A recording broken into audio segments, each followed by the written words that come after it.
नमस्कार दोस्तों, मेरा नाम है रवि प्रकाश और इस वीडियो में पढ़ने वाले हैं first year English foundation course का chapter 4 introduction to Sundarkand of Valmiki Ramayana. यह वीडियो का पार्ट 1 है। इसमें हम इसके एक्सप्लेनेशन समरी को देखेंगे और वीडियो के पार्ट 2 में हम इंपॉर्टेंट क्वेश्चन आंसर्स और एमसीक्यूज को देखेंगे, जिसका लिंक आपको डिस्क्रिप्शन में मिल जाएगा। चैनल पर अन्य foundation courses Hindi foundation, English foundation available हैं, आप चेकआउट कर लीजिएगा। साथ ही फर्स्ट ईयर, सेकेंड ईयर और थर्ड ईयर की तैयारी के लिए आप चैनल को सब्सक्राइब कीजिए। नोट्स के लिए आप टेलीग्राम चैनल ज्वाइन कर सकते हैं। चलिए शुरू करते हैं। Introduction of Sundarkand. Sundarkand is the fifth chapter of the great epic Ramayan.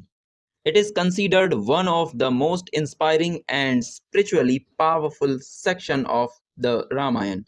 This chapter mainly describes the heroic journey of Lord Hanuman to Lanka in the search of Mata Sita, the wife of Lord Rama.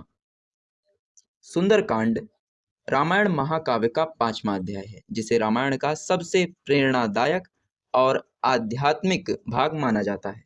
इस अध्याय में मुख्य रूप से हनुमान जी की वीरता, बुद्धिमत्ता और भक्ति से भरी उस अद्भुत यात्रा का वर्णन किया गया है, जिसमें वे माता सीता की खोज के लिए लंका जाते हैं। The term Sundarkand literally means the beautiful chapter.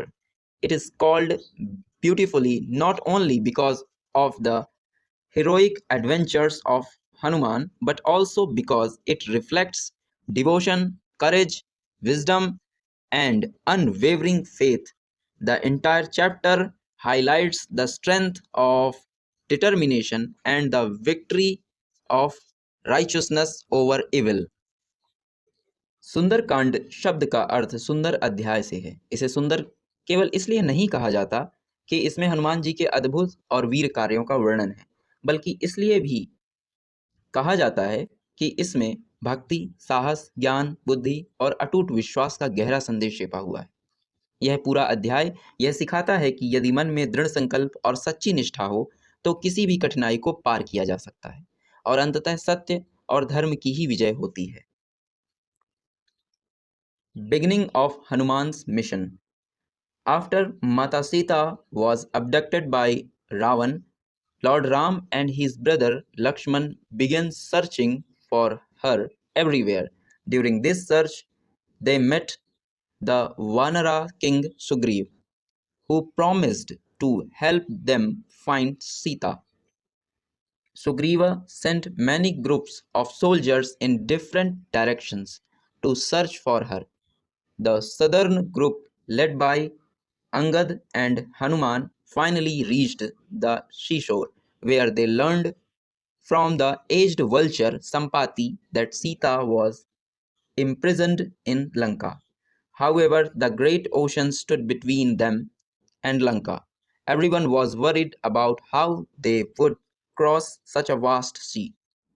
At that moment, the wise elder Jamavant reminded Hanuman of his immense hidden powers. Encouraged by his words, Hanuman realized his true strength and prepared to leap across the ocean. जब रावण ने माता सीता का हरण कर लिया था, तब भगवान राम और उनके भाई लक्ष्मण माता सीता की खोज में चारों ओर भटकने लगे। वे जंगल जंगल घूमते हुए हर संभव स्थान पर उन्हें ढूंढने का प्रयास कर रहे थे। इसी खोज के दौरान उनकी मुलाकात वानर राज सुग्रीव से हुई, जिन्होंने भगवान राम से मित्रता की और माता सीता को खोजने में उनकी सहायता करने का वचन दिया। सुग्रीव ने अपनी पूरी वानर सेना को अलग अलग दिशाओं में भेजा ताकि माता सीता का पता लगाया जा सके। दक्षिण दिशा में भेजी गई टोली, जिसका नेतृत्व अंगद और हनुमान जी कर रहे थे, अंततः समुद्र तट पर पहुंची। वहां उनकी मुलाकात वृद्ध गिद्ध संपाति से हुई, जिसने उन्हें बताया कि माता सीता लंका में रावण के द्वारा कैद कर ली गई हैं। अब उनके सामने सबसे बड़ी समस्या यह थी कि विशाल समुद्र को कैसे पार किया जाए। सभी वानर चिंतित और असमंजस में थे। उसी समय बुद्धिमान और अनुभवी जामवंत ने हनुमान जी को उनकी छिपी हुई शक्तियों का स्मरण कराया। उन्होंने हनुमान जी को बताया कि वे अत्यंत शक्तिशाली हैं और यह कार्य केवल वही कर सकते हैं। जामवंत के इन प्रेरणादायक शब्दों को सुनकर हनुमान जी ने अपनी वास्तविक शक्ति को पहचाना और पूरे आत्मविश्वास के साथ समुद्र पार करने का निश्चय किया। Hanuman's leap across the ocean. Hanuman climbed to the top of a mountain and expanded his body to a gigantic size. With a might roar, the great determination, he leaped into the sky towards Lanka. His leap across the ocean symbolized courage and faith. During his journey, several obstacles tried to stop him. Hanuman ji एक ऊंचे पर्वत पर चढ़े और उन्होंने अपने शरीर को विशाल रूप में विस्तारित किया। उन्होंने एक जोरदार गर्जना के साथ अत्यंत दृढ़ निश्चय और आत्मविश्वास के साथ आकाश में छलांग लगाई और लंका की ओर उड़ चले। उनकी यह महान छलांग केवल एक शारीरिक क्रिया नहीं थी, बल्कि यह साहस, विश्वास और आत्मबल का प्रतीक थी। इस लंबी यात्रा के दौरान उनके सामने कई बाधाएं आईं, जिन्होंने उन्हें रोकने का प्रयास किया। Encounter with Sursa. The goddess Sursa appeared before him and demanded that Hanuman enter her mouth before passing through. Hanuman used his intelligence rather than force. He first enlarged his body, then suddenly became tiny and slipped through her mouth successfully, overcoming the challenge. सर्वप्रथम उनका सामना सुरसा नामक देवी से हुआ। सुरसा ने उनसे कहा कि वे उनके मुख में प्रवेश करें। हनुमान जी ने इस स्थिति में अपनी बुद्धिमत्ता का प्रयोग किया। पहले उन्होंने अपना शरीर बहुत बड़ा कर लिया, जिससे सुरसा ने भी अपना मुंह बड़ा कर लिया था। फिर अचानक हनुमान जी ने स्वयं को अत्यंत छोटा कर लिया और तुरंत उनके मुंह में प्रवेश करके बाहर निकल गए। इस प्रकार उन्होंने बिना किसी युद्ध के अपनी बुद्धि से इस परीक्षा को पार किया। Encounter with Simhika. Another demon named Sinhika tried to capture Hanuman by grabbing his shadow. Lord Hanuman quickly realized her weakness and killed her. This showed his bravery and quick thinking. Finally, after crossing the vast ocean, Lord Hanuman reached the island kingdom of Lanka. इसके बाद उनका सामना सिंहिका नामक राक्षसी से हुआ, जो उनकी छाया पकड़कर उन्हें रोकना चाहती थी। हनुमान जी ने तुरंत उसकी कमजोरी को समझा और उसे मार गिराया। यह घटना उनकी वीरता, तीव्र बुद्धि और त्वरित निर्णय लेने की क्षमता को दर्शाती है। अंततः इन सभी बाधाओं को पार करने के बाद हनुमान जी सफलतापूर्वक लंका पहुंच गए। Lord Hanuman in Lanka. At the entrance of Lanka, Hanuman faced the guardian demoness Lankini. After a brief confrontation, Hanuman defeated her. She then realized that the destruction of Lanka was near and allowed him to enter. Lord Hanuman carefully explored the magnificent city of Lanka during the night. He saw Ravan's palace, its wealth, and many demons guarding it, but he was searching only for Mata Sita. After a long search, Hanuman finally discovered Ma Sita in a garden called Ashok Vatika. She was surrounded by demonesses and looked sad and weak due to Ravan's threats. जब हनुमान जी लंका के द्वार पर पहुंचे, तब उनका सामना लंका की रक्षक राक्षसी लंकनी से हुआ। थोड़ी देर के संघर्ष के बाद हनुमान जी ने उसे पराजित कर दिया। लंकनी ने समझ लिया था कि अब लंका के विनाश का समय निकट आ गया है और उसने हनुमान जी को अंदर प्रवेश की अनुमति दे दी। हनुमान जी ने रात के समय पूरे लंका नगर का ध्यानपूर्वक निरीक्षण किया। उन्होंने रावण के भव्य महल और उसकी अपार संपत्ति, चारों ओर तैनात राक्षसों को देखा, लेकिन उनका एकमात्र उद्देश्य माता सीता को खोजना था। लंबी खोज के बाद अंततः उन्हें माता सीता अशोक वाटिका में मिली। वे राक्षसियों से घिरी हुई थी और रावण की धमकियों तथा आतंक के कारण अत्यंत दुखी, निराश और कमजोर दिखाई दे रही थी। हनुमान मीट्स माता Sita. Lord Hanuman climbed a tree and silently observed Mata Sita. Soon Ravan came and tried to pursue her to become his queen. Sita firmly refused and remained loyal to Lord Ram. After Ravan left, Hanuman came down from the tree and respectfully introduced himself as Ram's messenger. To prove his identity, he showed Ma Sita Ram's ring, Seeing the ring, Sita felt great relief and hope. Hanuman then gave Lord Ram's message to her and assured her that Lord Ram would soon rescue her. Ma Sita gave Hanuman a jewel called Chudamani as a token for Lord Rama and asked him to deliver her message to Lord Ram. Hanuman ji एक वृक्ष पर बैठकर माता सीता को ध्यानपूर्वक देखने लगे। कुछ ही समय बाद रावण वहां आया और उसने माता सीता को अपनी रानी बनने के लिए मनाने का प्रयास किया या दूसरे शब्दों में धमकाया, लेकिन माँ सीता ने दृढ़ता से उसे अस्वीकार कर दिया और भगवान राम के प्रति अपनी निष्ठा बनाए रखी।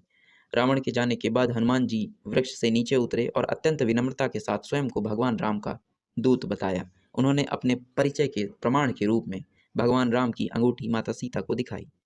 अंगूठी देखकर माता सीता को अत्यंत संतोष और आशा मिली, क्योंकि उन्हें विश्वास हो गया कि भगवान राम उन्हें अवश्य बचाने आएंगे। हनुमान जी ने भगवान राम का संदेश उन्हें सुनाया और आश्वासन दिया कि शीघ्र ही भगवान राम लंका आकर उन्हें मुक्त कराएंगे। माता सीता ने हनुमान जी को चूड़ामणि दी ताकि वे इसे भगवान राम को दे सकें और उनका संदेश पहुंचा सकें। Hanuman's destruction in Lanka. Before leaving Lanka, Lord Hanuman decided to demonstrate Rama's power. He destroyed many trees in Ashok Vatika and killed several demons sent by Ravan. Eventually, Ravana's powerful son Indrajit captured Hanuman using magical weapons. यहाँ ब्रह्मास्त्र की बात हो रही है। Hanuman allowed himself to be captured so that he could meet Ravan directly. In Ravan's court, Hanuman fearlessly warned him to return Ma Sita to Lord Ram. Ravan became furious and ordered Hanuman's tail to be set on fire. However, Hanuman used this punishment as an opportunity. With his burning tail, he leaped across buildings of Lanka and set the entire city on fire. Lanka छोड़ने से पहले हनुमान जी ने भगवान राम की शक्ति का प्रदर्शन देने का निर्णय लिया। उन्होंने अशोक वाटिका के वृक्षों को उखाड़ दिया और रावण द्वारा भेजे गए अनेक राक्षसों का संहार किया। यह उनके साहस और पराक्रम का अद्भुत प्रदर्शन था। अंततः रावण के शक्तिशाली पुत्र इंद्रजित ने अपनी मायावी शक्तियों का उपयोग करके हनुमान जी को पकड़ लिया। हनुमान जी ने स्वयं को जानबूझकर पकड़े जाने दिया क्योंकि वे सीधे रावण से मिलना चाहते थे। रावण के दरबार में हनुमान जी ने बिना किसी भय के उसे चेतावनी दी कि वह माता सीता को सम्मानपूर्वक भगवान राम को लौटा दे, लेकिन रावण क्रोधित हो गया और उसने हनुमान जी की पूंछ में आग लगाने का आदेश दे दिया। हनुमान जी ने इस स्थिति को एक अवसर में बदल दिया। उन्होंने अपनी जलती हुई पूंछ का उपयोग करते हुए लंका के भवनों पर छलांग लगाई और देखते ही देखते पूरी लंका को आग में झोंक दिया। यह घटना उनके अद्भुत साहस, बुद्धिमत्ता और शक्ति का प्रमाण थी। Return of Hanuman. After burning Lanka, Hanuman quickly returned to Ashok Vatika to make sure Sita was safe. Then he leaped back across the ocean towards Lord Ram's army. Hanuman reached the shore and shared the joyful news with the other soldiers like Angad and Jamvad. Soon he returned to Lord Rama and Lakshman and delivered Sita's message along with the Chudamani. Lord Rama was deeply moved and praised Hanuman's courage and devotion. Lanka को जलाने के बाद हनुमान जी एक बार फिर अशोक वाटिका गए और यह सुनिश्चित किया कि माता सीता सुरक्षित है। इसके बाद उन्होंने पुनः समुद्र पार किया और वानर सेना के पास लौट आए। उन्होंने सभी वानरों को माता सीता के मिल जाने का शुभ समाचार दिया, जिससे पूरी सेना में उत्साह और खुशी की लहर दौड़ गई। इसके बाद वे भगवान राम और लक्ष्मण के पास पहुंचे और माता सीता का संदेश तथा चूड़ामणि उन्हें सौंप दी। भगवान राम हनुमान जी के साहस, निष्ठा और भक्ति से अत्यंत भावुक और प्रसन्न हुए। उन्होंने हनुमान जी की अत्यधिक प्रशंसा की और उन्हें अपना प्रिय भक्त बताया। Importance and message of Sundarkand. Sundarkand teach several important lessons. Faith in God gives strength during difficulties. Courage and determination help overcoming impossible challenges. Wisdom is sometimes more powerful than physical strength. True devotion means selflessness service. Hanuman's journey symbolized the victory of faith, courage, and righteousness. This devotion of Lord Ram makes him one of the greatest symbol of loyalty and strength in Indian tradition. Sundarkand हमें कई महत्वपूर्ण जीवन मूल्यों की शिक्षा देता है। यह सिखाता है कि कठिन परिस्थितियों में भगवान पर विश्वास हमें शक्ति प्रदान करता है। यह हमें यह भी सिखाता है कि साहस और दृढ़ निश्चय के बल पर हम किसी भी असंभव कार्य को संभव बना सकते हैं। इसके साथ ही यह अध्याय यह भी बताता है कि बुद्धि और विवेक कई बार शारीरिक शक्ति से अधिक प्रभावशाली होते हैं। सबसे महत्वपूर्ण बात यह है कि सच्ची भक्ति वही है जिसमें निस्वार्थ सेवा और पूर्ण समर्पण हो। हनुमान जी की यह पूरी यात्रा विश्वास, साहस, धर्म की विजय का प्रतीक है। भगवान राम के प्रति उनकी अटूट भक्ति उन्हें भारतीय संस्कृति में निष्ठा, शक्ति, आदर्श सेवक का सर्वोत्तम प्रतीक बनाती है। इस प्रकार से हमने सुंदरकांड के सारांश को समझ लिया है।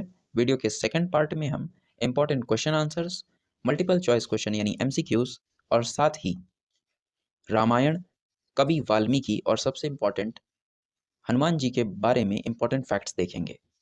इसका पार्ट 2 आप ज़रूर देखिएगा, जिसमें आपको इंपॉर्टेंट क्वेश्चंस और MCQs मिल जाएंगे। एक्सप्लेनेशंस को आप ध्यान से पढ़ेंगे ताकि आप परीक्षा में अच्छा उत्तर लेखन कर सकें। चैनल पर अन्य फाउंडेशन कोर्सेज के वीडियोस भी अवेलेबल हैं, आप चेकआउट कर सकते हैं प्लेलिस्ट से। कमेंट में मुझे क्वेश्चंस मिले थे कि इस बार का एग्ज़ाम पैटर्न कैसा होगा। हर यूनिवर्सिटी और कॉलेज के लिए एग्ज़ाम पैटर्न थोड़ा चेंज हो सकता है, पर मुख्य रूप से इस बार के एग्ज़ाम पैटर्न में फर्स्ट ईयर के स्टूडेंट्स के लिए क्वेश्चन आंसर्स भी आने वाले हैं, यानी आप MCQs plus long type question answers भी आएंगे, जिनमें आपको स्वयं से उत्तर लिखना होगा। इसलिए मैं वीडियो के 2 पार्ट्स बनाता हूँ। पहले पार्ट में मैं एक्सप्लेन करता हूँ, जिससे आप चैप्टर्स को समझें और बीच से आने वाले क्वेश्चंस के आंसर आप लिख पाएँ। और सेकंड पार्ट में मैं MCQs देता हूँ। इसलिए तैयारी करते रहिए। अगर आपका कोई डाउट है या आप कोई डिमांड चाहते हैं तो आप कमेंट सेक्शन में बता सकते हैं, मैं वहीं पर रिप्लाई दे दूंगा, या ज़रूरत पड़ी तो एक वीडियो बना के आपका डाउट सॉल्व कर दूंगा। First year, second year, third year, किसी भी ईयर की तैयारी के लिए आप चैनल को सब्सक्राइब कीजिए, पढ़ते रहिए, आगे बढ़ते रहिए। जय हिंद।